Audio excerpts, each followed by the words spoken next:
सबसे पहले मैं देवभूमि उत्तराखंड को नमन करता हूं। देवताओं की नगरी हरिद्वार को नमन करता हूं और सभी लोगों को मैं प्रणाम करता हूं। मैं अभी थोड़े दिन पहले अयोध्या गया था। वहां पे रामलल्ला जी के दर्शन हुए। अपने आप को बहुत सौभाग्यशाली समझता हूं कि मैंने रामलल्ला के दर्शन किए, मुझे सौभाग्य प्राप्त हुआ। वहां से जब बाहर निकला तो मन में एक भाव आया कि हे प्रभु, मुझे ऐसी सामर्थ्य देना कि मैं इस देश के हर व्यक्ति को अयोध्या जी के और रामलल्ला जी के दर्शन करा सकूं। वहां से लौटने के बाद दिल्ली में हमने ऐलान किया कि दिल्ली के नागरिकों को हम फ्री में अयोध्या जी के और रामलल्ला जी के दर्शन कराएंगे। दिल्ली में हमारी एक स्कीम है, योजना है, मुख्यमंत्री तीर्थ यात्रा योजना। इस योजना के तहत दिल्ली के जितने भी सीनियर सिटीजन्स हैं, बुजुर्ग लोग हैं, उन लोगों को हम तीर्थ यात्रा करवाते हैं, फ्री में तीर्थ यात्रा कराते हैं। एक 12 स्थानों की लिस्ट है, उसमें हरिद्वार, ऋषिकेश, वैष्णो देवी, द्वारकाधीश, पुरी जी, रामेश्वरम, इस तरह के 12 स्थान हैं जहां पे हम बुजुर्गों को तीर्थ यात्रा कराते हैं। अभी तक 36,000 लोग तीर्थ यात्रा कर चुके हैं। उनको एसी ट्रेन से ले जाते हैं, एसी होटल में ठहराते हैं। उनका आना जाना, रहना, खाना पीना सब कुछ मुफ्त होता है। तो जैसे श्रवण कुमार ने अपने माता पिता को उनके बुढ़ापे में तीर्थ यात्रा कराई थी, ऐसी हमारी कोशिश है कि हमारे दिल्ली के सारे बुजुर्ग जो हैं उनको हम तीर्थ यात्रा कराएं। तो वहां से अयोध्या जी से लौटने के बाद हमने अयोध्या को भी उन तीर्थ यात्रा की लिस्ट में ऐड किया। और मुझे आज कहते हुए बेहद खुशी है कि दिल्ली से पहली ट्रेन दिल्ली के लोगों को अयोध्या ले जाने के लिए 3 दिसंबर को दिल्ली से पहली ट्रेन चलेगी। वो पूरी ट्रेन अयोध्या दिल्ली के लोगों को पहला जत्था जाएगा जो दिल्ली के लोगों को अयोध्या जी तीर्थ यात्रा दर्शन कराने के लिए ले जाएगा। आज मैं ये ऐलान करने आया हूं कि आम आदमी पार्टी की सरकार उत्तराखंड में बनेगी। तो उत्तराखंड वासियों की भी बहुत इच्छा है कि वो अयोध्या जी के दर्शन करें। मैं बहुत सारे लोगों को मिलता हूं, उनसे बातचीत करता हूं, सबकी इच्छा है कि प्रभु श्री राम के दर्शन करके आएं। बहुत सारे लोग पैसे की कमी के कारण नहीं जा पाते। तो आज मैं ये ऐलान करने आया हूं कि आम आदमी पार्टी की सरकार बनेगी तो दिल्ली की तर्ज पे यहां पे भी तीर्थ यात्रा योजना चालू करेंगे और उत्तराखंड के सभी लोगों को अयोध्या जी के फ्री में दर्शन कराएंगे। आना जाना, रहना, खाना पीना सब मुफ्त होगा। एसी ट्रेन से ले जाएंगे, एसी होटल में ठहराएंगे, ताकि सब लोग सहूलियत के साथ कंफर्ट के अंदर अयोध्या जी के दर्शन करके आ सकें।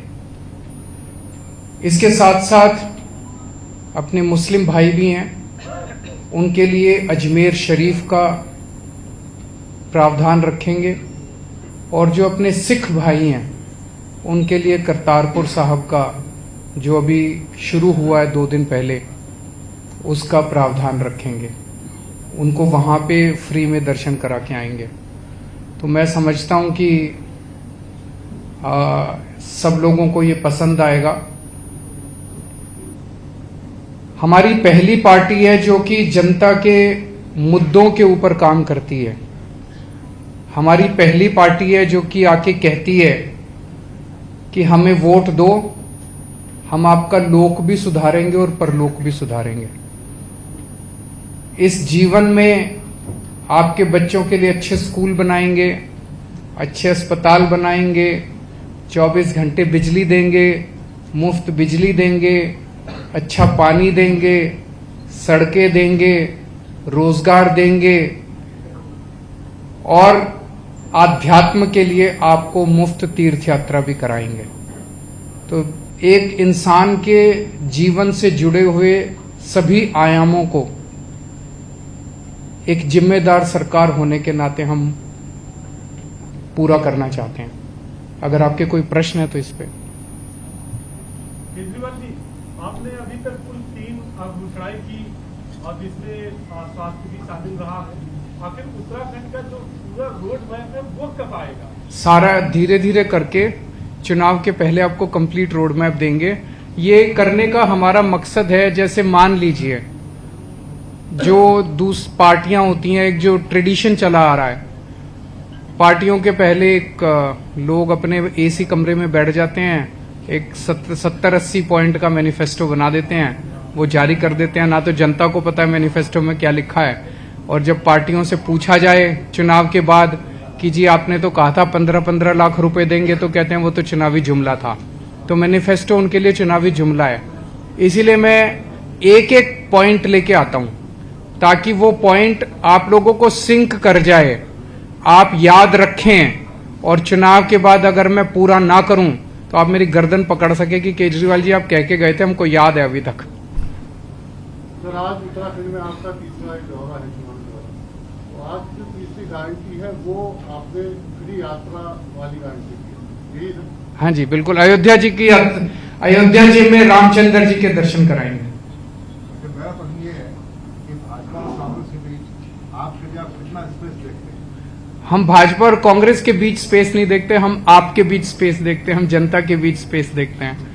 जिन जिन लोगों को आपको भाजपा और कांग्रेस ने पिछले 20-22 साल में क्या दिया भ्रष्टाचार के अलावा, देवभूमि का नाम चारों तरफ, वो कहते हैं इनका स्टिंग हमारे पास है, वो कहते हैं इनका स्टिंग हमारे पास है, दोनों एक दूसरे के स्टिंग लेके घूम रहे हैं। अगर दोनों के स्टिंग एक दूसरे के पास है तो वो सजा क्यों नहीं देते? बीजेपी की सरकार है, अगर कांग्रेस का स्टिंग उनके पास है तो कांग्रेसियों को सजा दो। कांग्रेस की सरकार थी, बीजेपी के स्टिंग इनके पास है तो सजा दो। और सबको पता है लुट कौन रहा है, लुट तो आम आदमी रहा है। तो आम आदमी को तो कुछ नहीं मिलता, ये बस एक बार बीजेपी एक बार कांग्रेस, एक बार बीजेपी एक बार कांग्रेस, दोनों उत्तराखंड वासियों को लूट रहे हैं। पहली बार आम आदमी पार्टी आई है जो कह रही है कि अगर हमें वोट दोगे तो हम आपके स्कूल बनवाएंगे, हमें वोट दोगे तो हम आपके अस्पताल बनवाएंगे।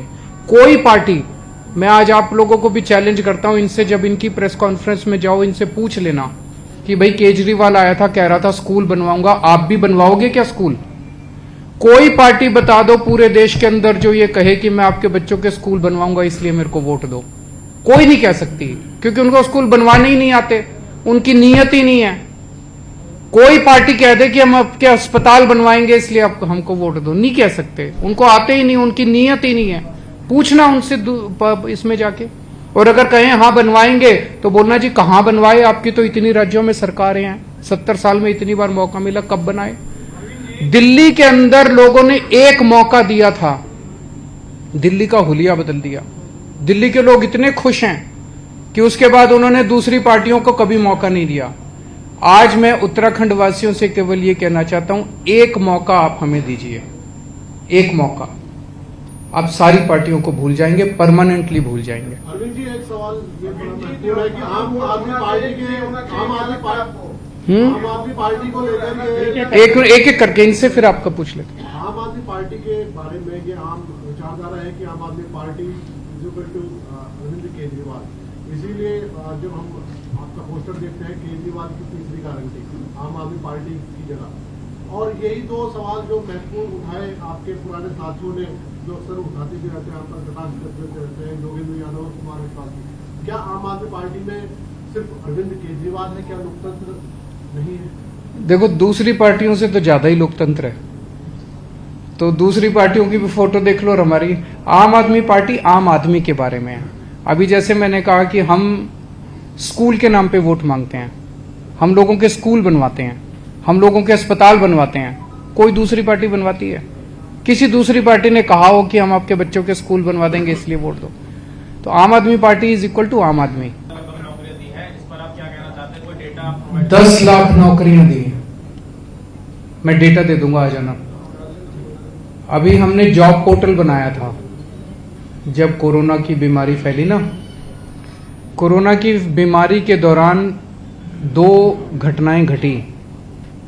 एक तो लोग बेरोजगार हो गए, दुकानें बंद हो गई, फैक्ट्रियां बंद हो गई, मार्केट बंद हो गए, इंडस्ट्री बंद हो गई, तो लोगों के रोजगार चले गए। और दूसरा, जो इंडस्ट्री बंद हुई जब वो खुली तो उनके पास काम करने वाले लोग नहीं थे। हमने एक जॉब पोर्टल बनाया और उस जॉब पोर्टल के जरिए हम लोगों ने इंडस्ट्री को, दुकान वालों को कहा, भाई जिस जिस को आदमी चाहिए एम्प्लॉयमेंट के लिए आप अपना इसमें एडवर्टाइजमेंट डालो। और हमने कहा जिस जिस को नौकरी चाहिए आप इसमें अपना बायोडाटा डालो।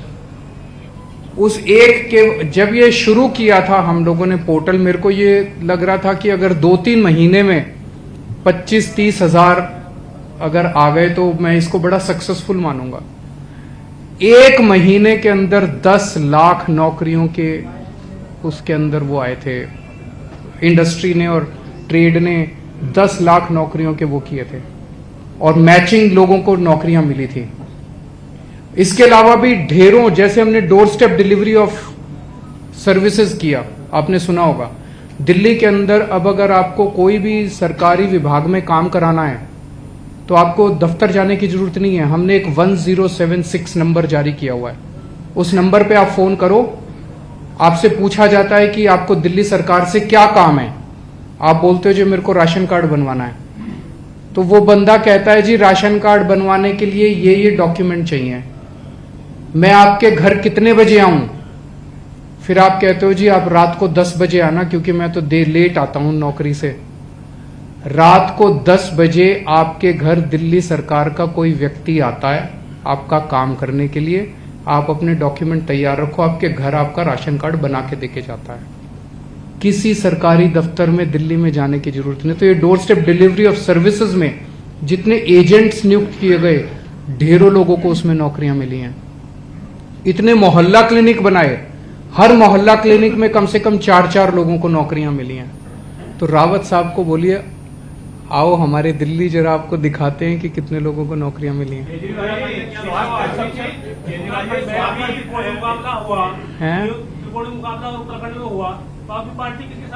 देखो जी, हमारा तो एक ही मुकाबला है जनता के बीच में।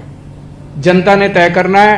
मैंने अब जनता के बीच में रख दिया, भाई आपके स्कूल बनवाएंगे, अस्पताल बनवाएंगे, ये करेंगे, ये करेंगे, ये करेंगे, रोजगार देंगे, बिजली मुफ्त करेंगे, आपको अयोध्या जी के दर्शन कराएंगे।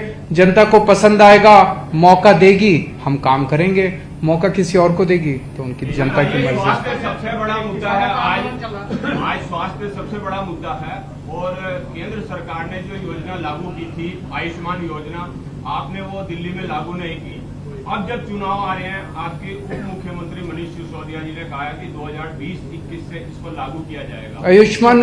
एक मिनट, मैं नहीं समझता उन्होंने कहा होगा आयुष्मान योजना दिल्ली में लागू नहीं हो रही है। 1 मिनट में बताता। आप में से कितने लोगों के पास आयुष्मान का कार्ड है? हमारे पास है। कितनी बार इलाज करा लिया? नहीं, मदर का गिराया हमने। कितने पैसे मिले? पैसे नहीं है तो कैशलेस योजना है। कौन क्या इलाज कराया? मैं आपको ये वो बता दूं, आयुष्मान योजना एक बहुत बड़ा स्कैंडल है। इस वक्त मेरा मकसद दूसरों की बुराई करना नहीं है, दूसरों की कमियां निकालना नहीं है। मेरा मकसद है एक पॉजिटिव एजेंडा शुरू करना। आयुष्मान योजना के तहत एक आप सर्वे करा लीजिए, एक आप रिपोर्ट जारी। उत्तराखंड के अंदर आयुष्मान योजना में कितने लोगों ने इलाज कराया, आप एक सर्वे करा लीजिए। नंबर 1। दिल्ली के अंदर हमने आयुष्मान योजना तो ये कहती है भाई जिसके पास कार्ड होगा 5 लाख रुपए तक का उसका कोई फलानी बीमारी का इलाज। दिल्ली के अंदर हमने दिल्ली के 2 करोड़ लोगों के लिए सारी बीमारियों का सारा इलाज मुफ्त कर रखा है। आपका अगर किसी किसी बीमारी में 60-70 लाख रुपए का भी खर्चा आएगा, दिल्ली सरकार मुफ्त इलाज करती है। तो फिर आपको आयुष्मान की क्या जरूरत है? 5 लाख और कहाँ 60,000? 60 लाख कह रहा हूं मैं। हाँ, आपका 60 लाख, 70 लाख, 1 करोड़ जितना भी खर्चा आएगा, फ्री इलाज करती है दिल्ली सरकार। अपने सारे सरकारी अस्पतालों में, मोहल्ला क्लिनिक में जितनी भी मुश्किल, महंगी से महंगी दवाइयां, महंगे से महंगे इंजेक्शन, सर्जरी, कैंसर, बड़ी बड़ी बीमारी, सारा इलाज मुफ्त है। अरविंद जी, जो पार्टी बनी थी तो जन लोकपाल और right to recall, right to reject की बात आप करते थे, अब क्यों नहीं इसकी बात करते? बात करेंगे जी, केंद्र सरकार में मौका दीजिए, उसको करना है। हम आपको राइट टू रिजेक्ट करके दिखाएंगे। राष्ट्रीय राजनीति के बदलते परिदृश्य में अरविंद केजरीवाल की भविष्य में क्या भूमिका होने वाली? अरविंद केजरीवाल एक छोटा सा आदमी है, आपकी तरह आदमी है। जैसे आप सब लोग चाहते हैं कि देश सुधरे, हालात सुधरे, अरविंद केजरीवाल भी चाहता है कि देश सुधरे, हालात सुधरे। बहुत बहुत शुक्रिया।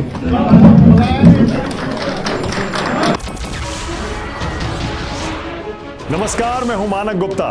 अगर आपको हमारा ये वीडियो पसंद आया हो तो इसे लाइक और शेयर जरूर करें, और हां, हमें सब्सक्राइब और फॉलो करना ना भूलें ताकि आप देश और दुनिया की कोई खबर मिस ना करें। तो जुड़े रहिए हमारे साथ और देखते रहिए News 24।